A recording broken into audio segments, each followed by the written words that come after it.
नमस्कार, मैं हूं आपके साथ हिमानी नैथानी और आप देखना शुरू कर चुके हैं हॉट टॉपिक विद हिमानी।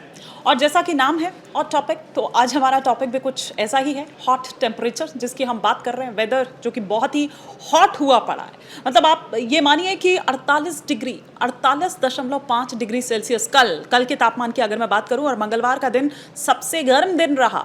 आज तो चलिए फिर भी अगर दिल्ली एनसीआर की बात करूं मैं, तो 41 डिग्री सेल्सियस आज है पारा। लेकिन जो जानकारी दी गई है मौसम विभाग द्वारा, वो ये कहा गया है कि अगले 2 से 3 दिन 44 से 45 डिग्री ऐसे ही जो तापमान है वो रहने का अनुमान जताया गया। अब जाहिर सी बात है कि जब आप इस तरह का तापमान है, बढ़ रहा है, इतनी गर्मी, एकदम लू के थपेड़े, अगर आप बाहर जाएं तो एकदम ऐसा लग रहा है कि लू के थपेड़े वो बिल्कुल चांटे आपके फेस पे मार रही है। लेकिन वहीं दूसरी तरफ आप घर पर बैठे हो तो घर पर भी वो जो एकदम आग है, वो जो तपिश है, वो आप फील कर सकते हैं। तो जाहिर सी बात है कि उसके लिए आपको कूलर, एसी, इसके बिना आप रह नहीं पाएंगे। अच्छा, उनमें से कई लोग तो ऐसे होते हैं जो बिल्कुल एकदम ब्लास्ट पे एसी चलाते हैं, मतलब एकदम 18 या 16 पर एसी चलाते हैं, मतलब उनका बस चलता, अगर इससे नीचे भी उनको कुछ मिलता तो वो शायद उस पर एसी चलाते, मतलब एकदम शिमला बना देते हैं। लेकिन अब आप शिमला नहीं बना पाएंगे, क्योंकि सरकार जो है वो मानक तय कर रही है।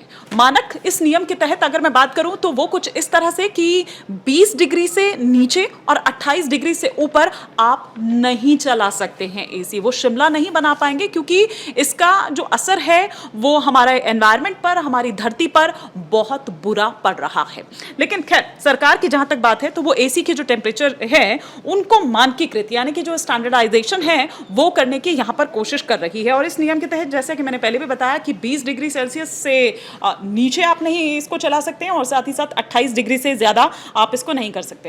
हालांकि ऐसा नहीं है कि मानक कोई पहली बार बन रहे हैं या इस तरह से कोई पहली बार सामने आया है, और ऐसा भी नहीं है, ये मानक जो है वो पुराने हैं। और ऐसा भी नहीं है कि भारत इकलौता देश है या भारत पहला देश है जो इन मानकों को तय कर रहा है या स्टैंडर्डाइज करने की कोशिश कर रहा है।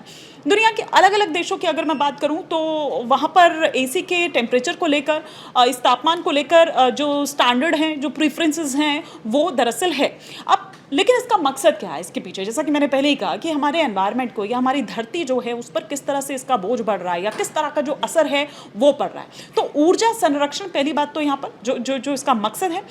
बिजली खपत, कहा जाता है ना कि अगर आप इतने टेम्परेचर पर एसी चलाएंगे तो थोड़ा बिजली का बिल जो आपका है वो उतना फर्रा नहीं आएगा, वो थोड़ा कम आएगा, उसका असर उस पर भी दिखाई देगा। प्लस पर्यावरण को संतुलित करने के लिए, उसका जो संतुलन है उसको बनाए रखने के लिए।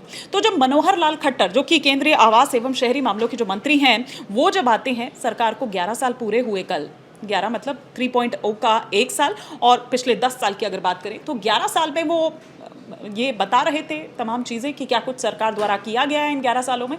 और साथ ही साथ 2047 का जो एक विजन है, जो एक लक्ष्य है, वो भी यहाँ पर उसे वो कहते हुए नजर आए। और उसी विजन में या उसी एक आप कह सकते हैं कि उसमें ये नज़र आता है जो एसी का टेम्परेचर स्टैंडर्डाइजेशन करने की बात यहाँ पर की जा रही है।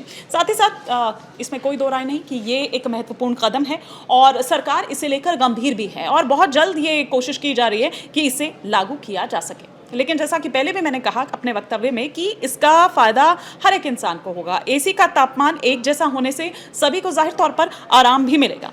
लोगों को इस बारे में जागरूक किया जा रहा है, और साथ ही साथ सरकार का लक्ष्य ये है कि आप भी इसका पालन करें और देश के विकास में योगदान दें।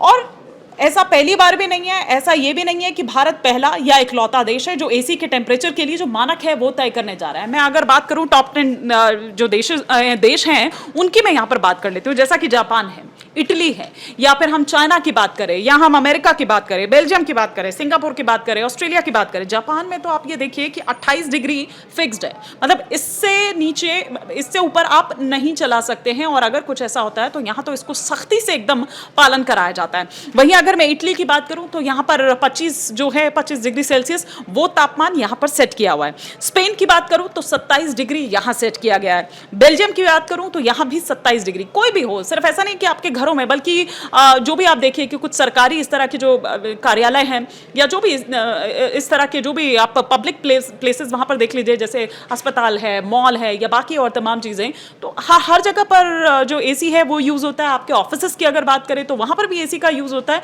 तो ये एक सेट किया गया है कि आपको इतने पे ही चलाना है, इससे कम ज़्यादा, मतलब जो एक मानक है वो तय है, उससे कम ज़्यादा अगर ऊपर नीचे कुछ होता है तो फिर आप समझ लीजिए कि आपको इसका क्या खामियाजा भुगतना पड़ेगा। खैर, इसके अलावा अमेरिका की बात करूं तो 25.6 डिग्री सेल्सियस यहाँ पर सेट है। सिंगापुर की बात करूं तो यहाँ भी 24 से 26 डिग्री सेल्सियस फिक्स्ड है। ऑस्ट्रेलिया में भी 23 से 25, दक्षिण कोरिया की बात करूं तो 26, और साथ ही साथ अगर चाइना की मैं बात करूं तो यहाँ चाइना के लिए भी 26 डिग्री सेल्सियस जो है वो यहाँ पर सेट है।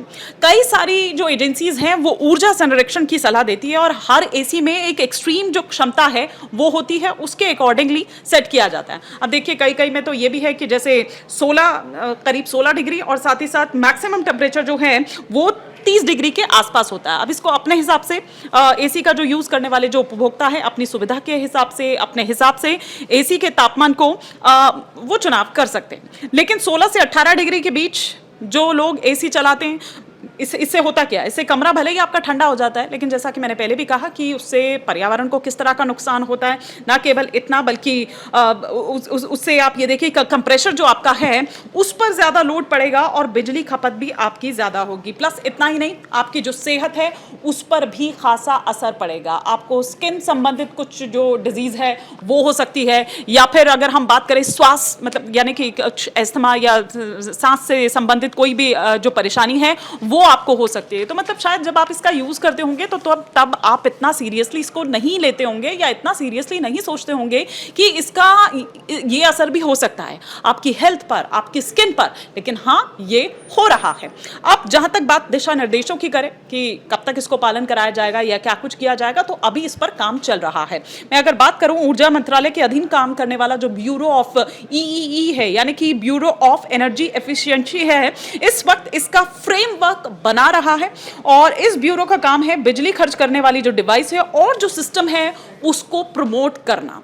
तो ये इस ब्यूरो का काम है। अभी तक कुछ ऐसा टाइमलाइन कुछ यहाँ पर सेट नहीं की गई है। जैसे ये फ्रेमवर्क पूरा कर लिया जाता है उसके बाद ये दिशा निर्देश दिए जाएंगे। जैसा कि मनोहर लाल खट्टर ने कहा था 2047 तक का ये नियम, और जल्द से जल्द, मतलब 2047 तक ये नहीं कि 2047 को ही जाके होगा, बट बहुत जल्द इस पर काम जब हो रहा है और जैसे ही काम पूरा कर लिया जाएगा फिर उसके अकॉर्डिंगली जो तमाम नॉर्म्स हैं, जो भी चीज़ें हैं वो तय की जाएगी और आपको उसके अकॉर्डिंगली फॉलो उसको करना पड़ेगा। वरना किस तरह से सख्ती से पालन कराया जाता है या क्या सरकार उसके लिए कोई सज़ा या कुछ ऐसा करती है, किस तरह से सख्ती से पालन कराया जाए, ये अभी देखने वाली बात होगी। तो फिलहाल के लिए इतना ही। लेकिन कोई भी मुद्दा अगर आपको लग रहा है कि इस पर बातचीत होनी चाहिए तो आप कमेंट बॉक्स में हमें अपना वो मुद्दा अपने नाम के साथ उसे बताएं, और हम अगर हमें लगता है कि हाँ ये हॉट टॉपिक है, हमें इस पर आज बात करनी चाहिए, तो हम उस पर बात ज़रूर करेंगे।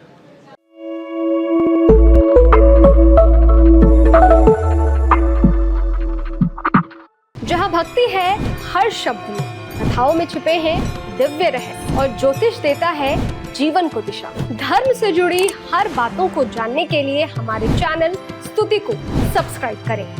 चैनल पर जाने के लिए इस लिंक पर क्लिक करें।